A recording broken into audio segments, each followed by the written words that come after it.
Alright guys, welcome back to another itch.io free-to-play walkthrough. Today we have Museum of Life. It's supposed to be about life flashing before your eyes. It's supposed to be a narrative walking simulator. So, I like those. I like when the story's really good. I hope the story's really good. As always, I'll leave a link to the game in the description. If you like the video, please like and subscribe. Look at that. Well, I guess I should probably go in here and then we'll go that way. Look at that boat. I sat in a circle like one of them. I can't remember what we were doing, but I remember the teacher had broken us into groups for some activity. The other kids sat around the circle, talking and laughing and working together. I sat there with them, silent and watching. I don't think I was really there. In those days, no matter where I wasn't really there. I was the best reader in the class. Boxes lined the shelves under the classroom's windows, each labeled with the reading level of the books within. I was the only one reading from the box furthest to the right, where the books reached into the hundreds of pages. I sat alone most breaks, reading those books, getting lost in their worlds. I took them home and let them take me away to fantastical places, away from my life. I needed them at home the most. I can only remember one of the books I read that year, of all the ones piled in the boxes. It was called Back to Front Benji, and it told the story of a young boy whose parents met doing something they both loved, facing backwards while traveling on trains. Out of their shared love, Benji was born, and took that love further by doing everything backwards.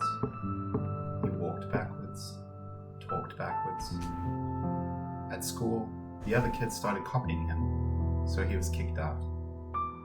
In the end, Benji gets struck by lightning, and, to his parents' relief, starts doing everything forwards. He finally fits in, and can live a normal life. I sat in that circle, the voices and noises of my classmates rising to a crescendo, until I could sit in silent peace no longer. They were just kids, laughing and having fun, but all I heard were the loud booms and cracks of thunder. In my head, lightning flashed, hot and blinding. I closed my eyes and tried to hold it all in, my face growing redder and redder as the blaze inside me grew. My body started shaking. Noises escaped my mouth, alien and frightening. Guys, stop. He's getting angry. I opened my eyes to find that though I still sat on the outside of the circle, I was now the center of attention. The other kids stared at me, some afraid, some concerned. Others snickered behind their hands. One or two made no attempt to hide their amusement. I forced a smile to my lips, reassured them with my eyes and brow that I was okay. The weird, crazy kid was okay. After what seemed an age, they forgot about me again and went back to what they were doing. I wish the lightning had struck everyone except Benji. Even his parents couldn't accept him, though he was doing what they had loved first, what had brought them together. His life was an extension of their love. He wasn't hurting anybody. He was just too different.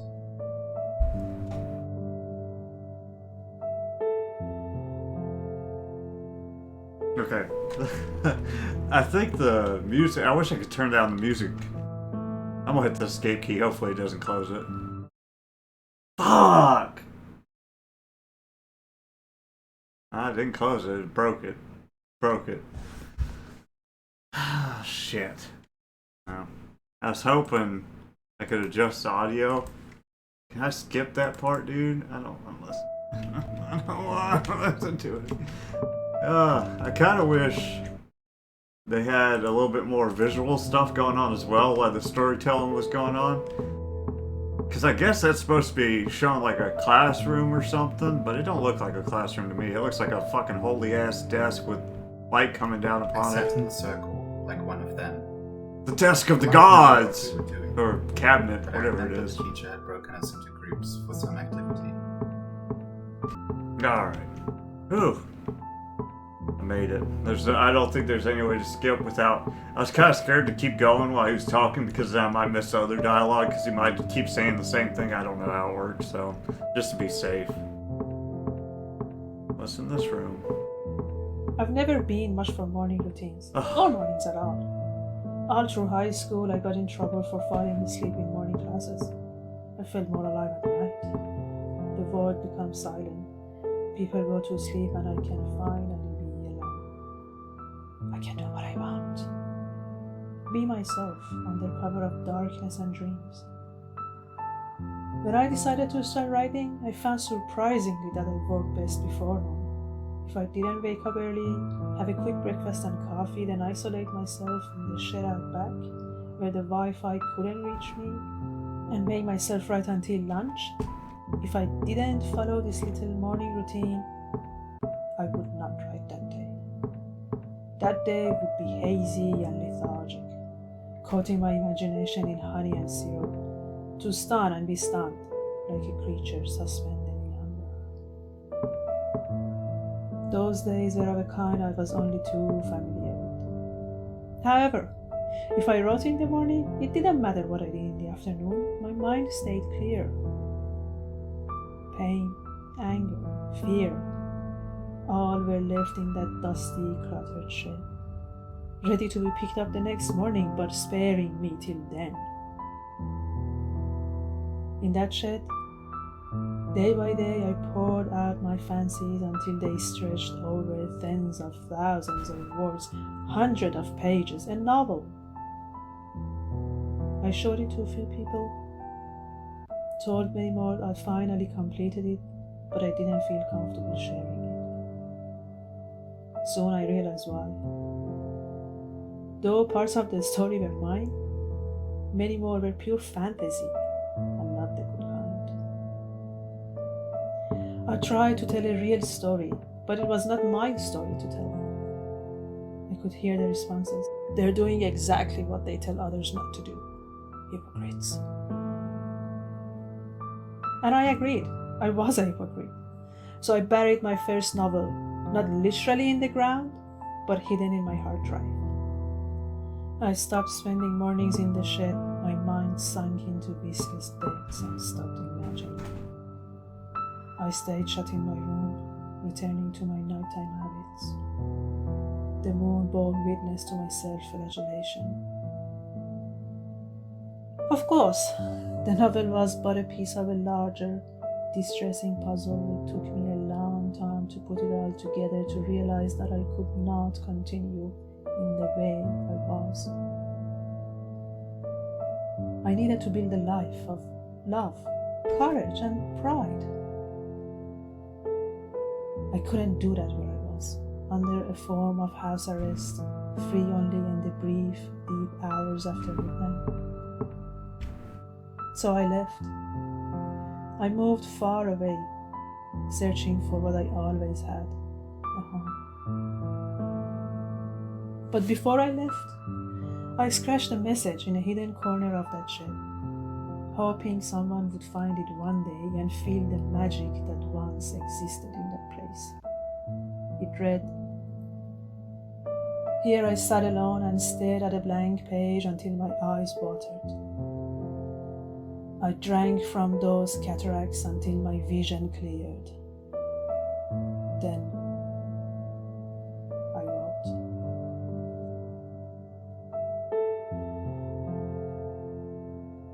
Is that it? I don't know. That kind of threw me off at the start because I was like, damn, our protagonist's voice changed like crazy, bro. Because I figured this was just like a story progression throughout his life, but I guess it's just random stories. Because I was like, Damn. He went from sound like a full-grown dude to like chick. But yeah, I wish there was a little bit more visually going on here. So she was a book writer, right? But there's nothing really. I don't see a damn book in this game. First dude liked to read books. I don't see a book there either. I know she talked about her bedroom. That's it. I don't know what this stuff is. It doesn't seem to have like much resemblance to the storytelling.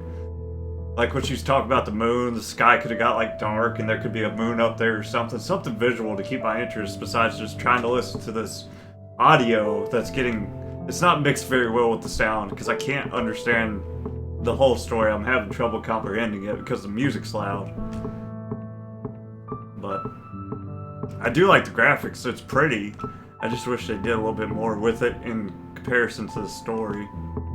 I get it has a museum look to it, but it just looks like random ass furniture, to be honest with you. Hello, we're not available now. Please leave your name and phone number after the beep. Psychiatric Your call. chair. Who do you turn to for help when everyone, your family, and closest friends have no idea anything is wrong?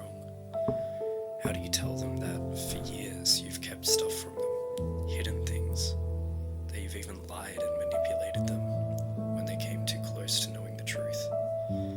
What words do you use to tell them you're an addict? It's easy to hide alcoholism when you're a bartender. No one around you really cares to tell the truth. Many of the regulars are alcoholics themselves or close enough. After long days of dealing with aggressive and rude customers, vomit, shitty bosses, and shittier pay, all the staff wanted to do was forget and pretend we had normal lives for a bit. We'd go from pub to bar to late night liquor store, drinking and smoking until our exhausted, miserable minds were numb and unleashed. We'd laugh and yell and fuck and do it all again the next day. No coworker I ever asked said they liked their job. When I was home or out with friends though, I wouldn't drink, I wouldn't smoke. To them all, I seemed a rare breed of bartender, avoiding intoxication like the plague. I wouldn't have a glass of wine with dinner, even if everyone else was. Everyone praised me for it. All I felt was shame.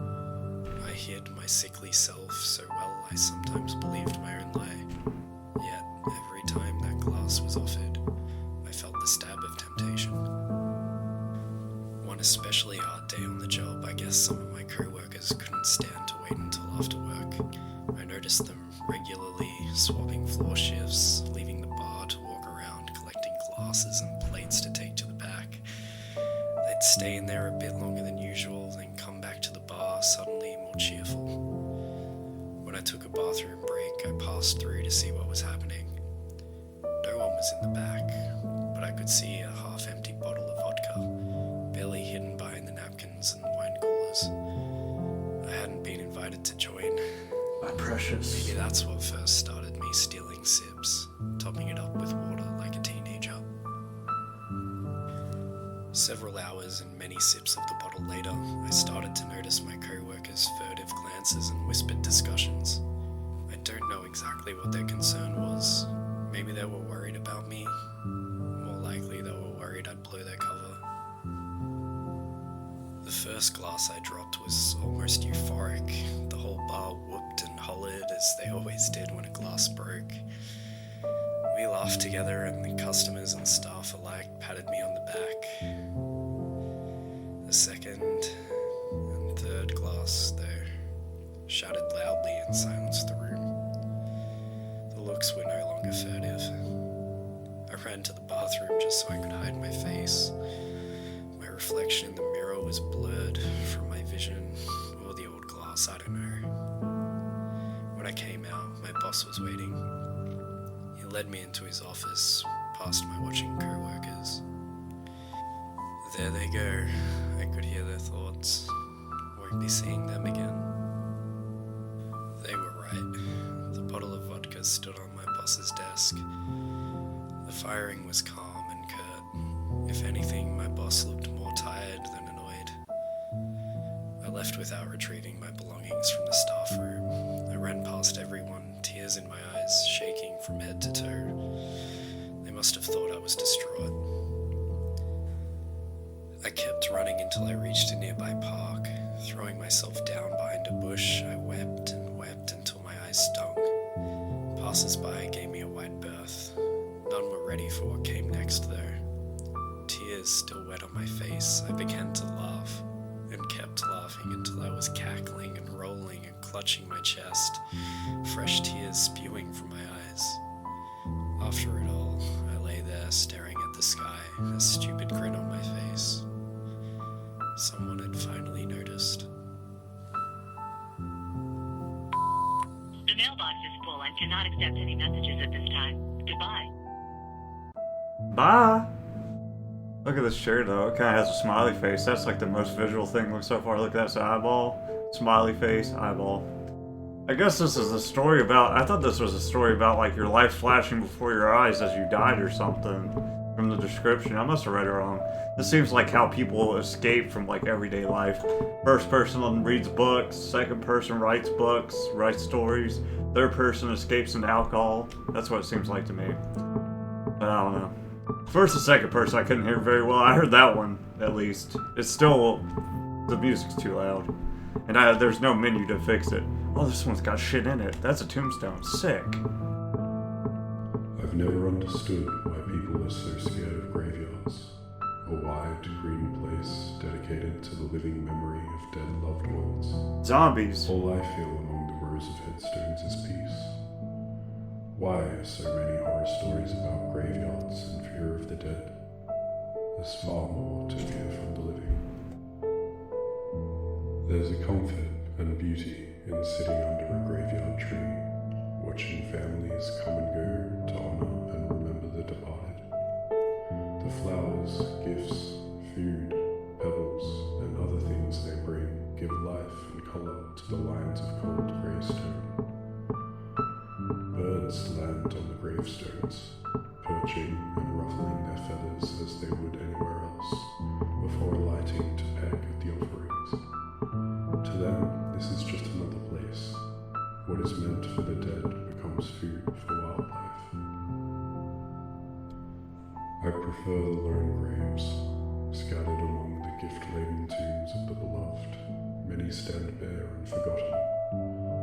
Most of their inhabitants are from times long gone. Their families and friends are either dead themselves, or they and their descendants have moved somewhere else. Some graves, though, house the people of the past who have lived and died alone. Not everyone has loved ones in life or in death. It can be hard to tell which graves hold these life and death-long loners. After all, one gravestone looks very much like another, and their contents are buried mysteries. However, I found one or two I think are clear enough. They bear no words of remembrance, no statement that the deceased is missed by their spouse or children. The grass over the grave is kept neat and short like all the others, but if you inspect it close enough, you can tell it has never been flattened by either offerings or mourners.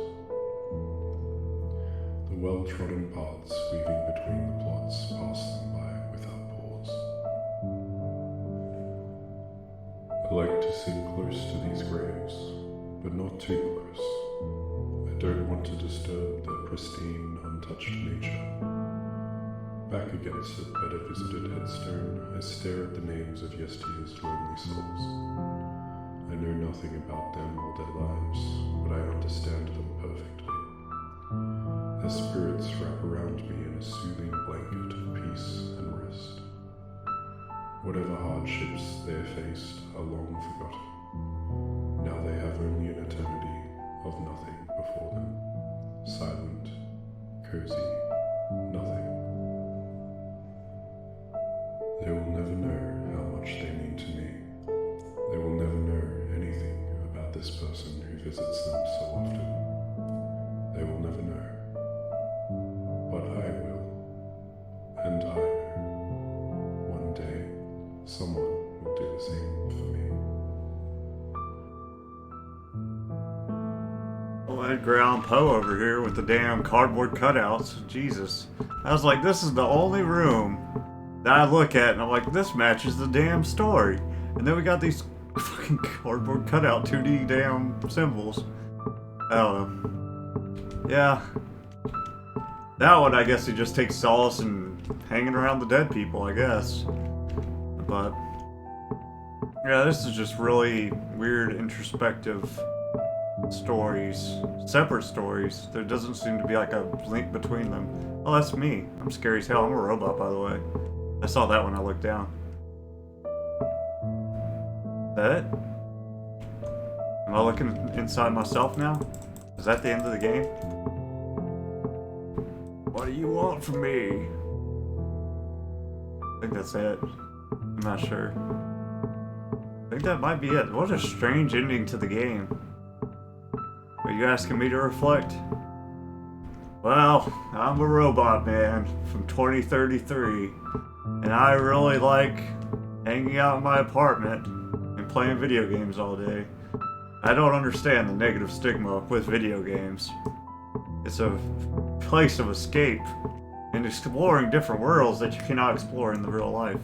And it takes those stresses away. There is no stress, except for those video games where you die over and over again. That is very stressful. Not great. Yeah, I guess that's it. I don't know, man. Yeah. It's not very visually stimulating. This is cool. I like the overall setting of the museum. I just wish the rooms were a little bit more personalized to the story. I wish freaking there was things that changed while the story was going on, like things to look at. And then like the sound mixing. This jam that's been playing the whole damn time is too damn loud. And the people need to be turned up. Either the people need to be turned up or the jam needs to be turned down.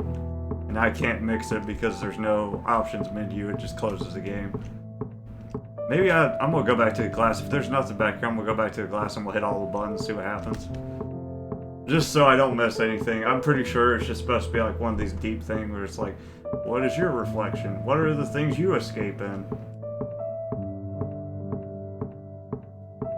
That's what I took from the game anyways. It's obviously open to interpretation because it's 3 random ass stories. 4 random ass stories. Can't even keep up with it because 2 of them I could barely hear. Oh, 3 of them I could barely hear. I had trouble with the graveyard dude too, to be honest. I don't even think I got the full gist of the stories. I do like how the lights fade when you're in this hallway though. That's kind of cool, I guess. Yeah. I guess I don't get why this is all rainbow colored and shit either, to be honest with you. I kind of got that I was a robot by looking down already. That's kind of creepy though, watching yourself walk up. Ah, you hit enter and then it goes black screen. Oh, hell yeah. Is that supposed to happen? Oh, enter turns off the lights. Why? Yeah, you can hit the enter key and turn the lights off. I thought I did something. I was like, hell yeah, dude. Turn the lights back on. I don't turn the lights back on. Maybe there's cool stuff in the rooms if you turn the lights off? Maybe? No? Okay. Boom! Lights off. Enter turns the lights off. That's important. Take notes. It's all the interaction I get with this game.